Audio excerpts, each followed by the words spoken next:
c'est le vrai cinéma, donc on se revoit pour une vieille vidéo sur probablement le film que j'attendais le plus en 2018. Je l'attendais pendant un an, en plus j'ai raté la semaine de sa sortie, bref, ça c'est pas un drame. Spider-Man Into the Spider-Verse, je suis enfin allé le voir, et voilà. Donc, Spider-Man Into the Spider-Verse est un film produit par les populaires Christopher Miller et Phil Lord, donc c'est eux qui ont réalisé les deux 21 Jump Street, à la fois 21 Jump Street et 22 Jump Street, je pense des excellentes comédies. Ils ont fait aussi les Lego Movie, le premier, qui était très bon. C'est pour ça que j'ai quand même hâte aux deux, même si j'ai un peu d'inquiétude. Bref, c'est vraiment des bons réalisateurs. Mais c'est pas eux qui le réalisent, c'est trois réalisateurs. Je sais pas trop leur nom. Je pense qu'il y en a un qui s'appelle Peter Ramsey. Je sais pas trop leur nom, c'est trois réalisateurs. Donc c'est pour ça que dans le film, on reconnaît trois types de réalisations différentes. Donc, dans le fond, sur les acteurs, on a Shamki Moore, si je dis bien son nom. C'est lui qui fait Miles Morales. Jake Johnson, lui qui a fait dans une des meilleures comédies policières au monde, Soyons flics, avec... j'oublie son nom, bref. Jake Johnson. Sinon, il y a Ellie Sanfield qui joue en ce moment dans Bumblebee, que je compte aller voir avant mon top 2018, qui va sortir le 31 janvier. 31 décembre ou 1er janvier. Pire aussi, ça va être dans ces coins-là. Et aussi, il y en a plein d'autres. Il y a, je pense, Marshall Ali qui fait l'oncle Aaron, qui s'appelle Oncle Aaron. Donc, lui, je pense que Marshall Ali qui fait ça, qui est un acteur. Donc, l'histoire, ça raconte Miles Morales. Donc, lui, dans le fond, dans le film, on explore différents univers. Et Miles Morales, il vit dans un univers. Il pense qu'il est le seul Spider-Man parce qu'il va se faire... vous savez l'histoire, il va se faire mordre par une araignée. Puis là, il va penser qu'il est le seul Spider-Man. Mais finalement, il va voir, après, une espèce de truc que Wilson Fisk va avoir fait. On l'appelle le Collider dans le film, en anglais. Donc là, ça va tout créer ça. Et là, il y a plein de Spider-Man qui vont venir. Donc je pense à Spider-Man noir. Parce qu'il va y avoir un Spider-Man, Penny Parker, qui va être en espèce de manga. Il va y avoir Spider Cochon. Il va y avoir Gwen Stacy, donc Spider-Gwen. Il va y avoir Peter Parker, Spider-Man. Il va y avoir Miles Morales. Donc les autres vont comme faire équipe pour essayer de détruire justement ce truc qui peut tout entremélanger plein d'univers. Donc je sais que c'est un peu... Pour moi, c'est vraiment un film que j'ai trouvé assez compliqué au début à comprendre. À la fin, tu vois tout se remet en ordre. Bref, ça va être tout pour cette étape de présentation. Je vais vous laisser avec un petit extrait. Et avant de lancer sa branche, je peux vous dire que vous allez peut-être être vraiment étonnés, là, pour plusieurs, mais pour d'autres, non. Mais c'est vraiment mon avis, moi tout, à la fin de ça, je suis sorti que si je m'attendais pas à ça. On doit réintégrer notre univers, et vite. Brooklyn va être anéantie. Ma famille vit à Brooklyn. Wow. Miles, qu'est-ce qui ne va pas? Ça n'a jamais été ta ville. C'est la mienne. Si je détruis pas le collisionneur, il restera plus rien des dimensions d'où on vient. N'oublie pas, ce qui te rend différent, Allons-y! c'est ce qui fait de toi Spider-Man.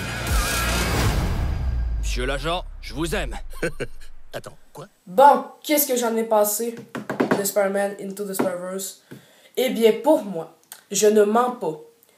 C'est le meilleur film d'animation, pas de cette année, pas de la décennie, de tous les temps. Pour vrai, c'est mon film d'animation de tous les temps. Ça l'a battu Toy Story, ça l'a battu les bagnoles. Vous allez peut-être être étonnés, ok? Pour vrai, moi j'ai adoré Spider-Man Into the Spider-Verse. C'est vraiment un film qui est malade. Ce que j'ai beaucoup aimé du film, c'est notamment les visuels qui sont géniaux. Wow, les visuels. C'est du Blade Runner en animé, vraiment. C'est Blade Runner de 49 et le premier. Bref, c'est vraiment extraordinaire l'animation, comment c'est fait, là. Les bulles quand les personnes pensent. L'espèce de couleur, les contrastes de couleurs, les bing bang boom quand il va y avoir des points puis des batailles, puis vraiment le style de réalisation, c'est vraiment extraordinaire. Et ce que j'ai beaucoup aimé, c'est la philosophie du film.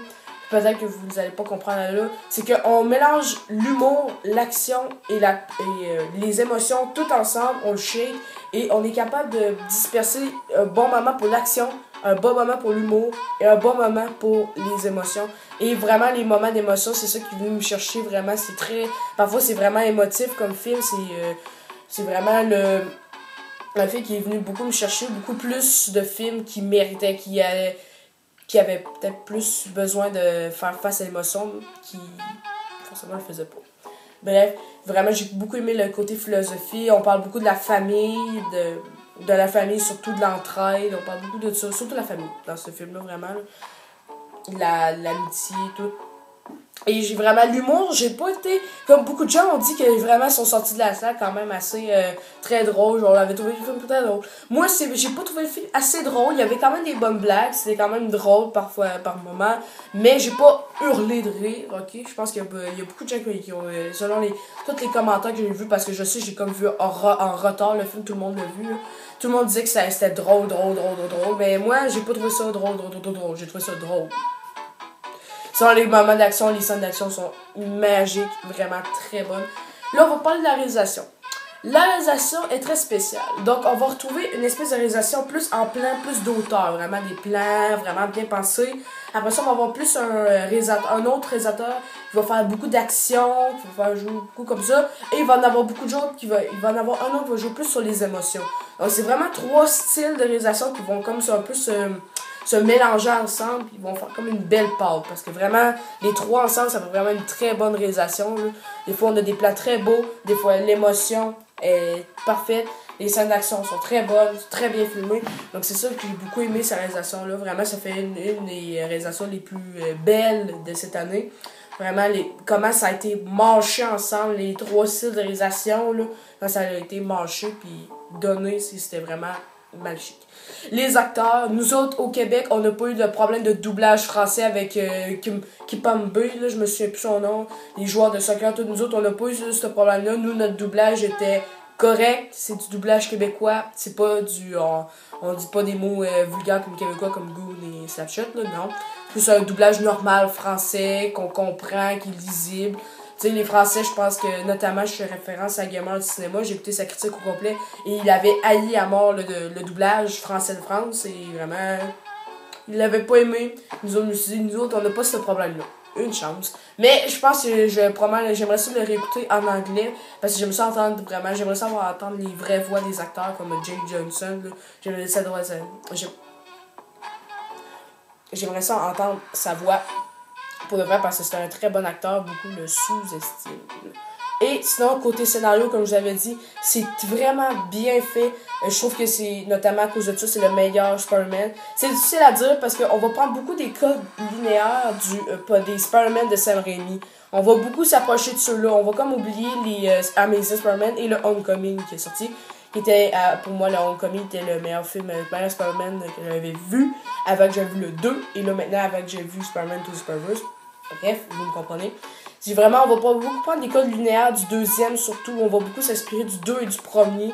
Le 3, ils me font même une joke dans le film au début, là, une vanne, bref. Ils font une joke au début du 3, là, donc bref.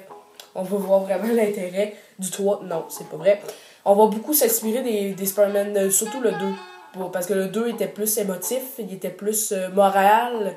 On voyait plus un Spider-Man humain. Puis eux autres, dans Spider-Man Spider-Verse, les scénaristes ont comme pris ça comme exemple. Parce que vraiment, on va voir un peu la côté humain de la chose. On va voir un Spider-Man dépressif quand même un peu, de Peter Parker.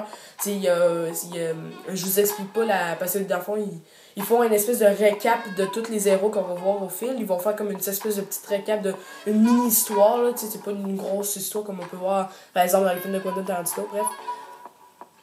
Ils vont expliquer ça dans le film, donc je veux vraiment pas vous spoiler pour ce film parce que vraiment vous devez aller voir. Vraiment, je comprends pas pourquoi le Grinch gagne beaucoup d'argent et pas ce film-là, parce que ce film-là le mérite entièrement. Je pense que c'est vraiment le film à voir cette année. J'ai pas vu Aquaman encore, la critique sort bientôt. Surveillez la chaîne là, parce que par les vacances, on va en avoir beaucoup. Bref, on revient sur notre sujet.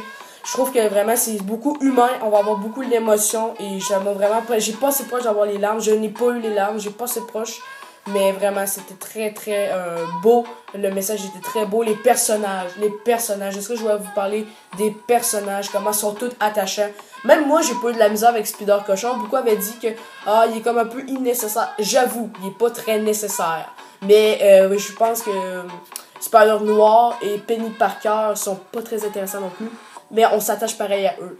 Surtout, je serai pas du polar, mais vraiment, il va y avoir des moments, un moment sur un des personnages. Et j'ai quand même qui est pas fan, moi, qui est pas fan des mangas, j'ai trouvé ça quand même un peu triste pour la personne.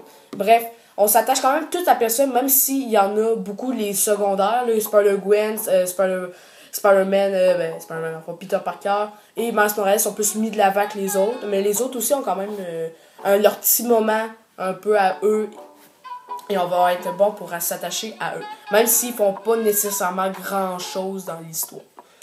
Sinon, les effets spéciaux sont malades, l'animation est très belle, surtout pour c'est comme une remontée pour Sonic Pictures Animation qui avait commencé à faire des films vraiment nuls. Hotel Transylvanie, quand t'enchaînes avec les 3 Hotel Transylvania, là, voilà, tu sais, vous me comprenez. Tu sais, il était comme un peu sur le bord du gouffre et finalement, il a remonté ça avec Spider-Man to the Spider-Verse. Je pense que j'en ai parlé dans mon Mauvais sur Rotten Tomatoes, il y a eu un 87%. Il est nominé meilleur film au Golden Globe, je pense que c'est lui qui le mérite. Même meilleur que Isle of Dog, même si Isle of Dog était très très bon. Il est pas dans mon top. C'est ça. Je pense qu'on va en parler dans mon vidéo top. Bref. Donc, je pense que j'ai tout pour mon avis. Je pourrais dire que Spider-Man to the Spider-Verse est une réussite. C'est vraiment un film qui va beaucoup. Je trouve que ceux qui sont pas fans d'animation ou de super-héros, je pense que vous devrez aller voir ce film-là. Parce qu'il va avoir. Et ça peut plaire à tout le monde. Les jeunes, notamment pour le côté un peu plus héros. Plus pour les héros, comment sont faites toutes. Les adultes pour le côté émotion, pour le côté. Surtout la relation avec Miles Morales et son oncle est très intéressante. Et voilà, c'est vraiment le film est fait pour tout le monde. Ceux qui aiment pas les super-héros, tu vas avoir des merveilleuses scènes d'action, tu vas avoir des beaux effets spéciaux et vraiment l'émotion aussi qui vient. Et l'animation, ben par exemple, tu vas avoir pareil des bons un fort attachement avec le héros et aussi l'histoire qui est très bonne. Donc l'histoire dans tous les cas, elle marche extraordinairement bien. Donc, j'espère que vous avez aimé cette critique. Je sais qu'elle est quand même longue, mais il fallait que je parle beaucoup de ce film parce que pour moi, ça a été une réussite. Je suis d'accord avec tout le monde qui dit que le film est magique. J'ai pas vu Aquaman, il paraît que tout le monde l'aime. Là, je vais aller le voir bientôt, je vous promets. Bref, on se revoit pour plein de vidéos. Mon top meilleur, mon top pire. On va voir pour les Golden Globes, une vidéo sur les Golden Globes, une vidéo sur Aquaman, une vidéo sur Bumblebee. Vraiment, il va y avoir plein de choses pendant les vacances. Donc, soyez vraiment, abonnez-vous à la chaîne, vraiment, soyez actifs parce que pendant les vacances, il va y avoir des vidéos pis en masse.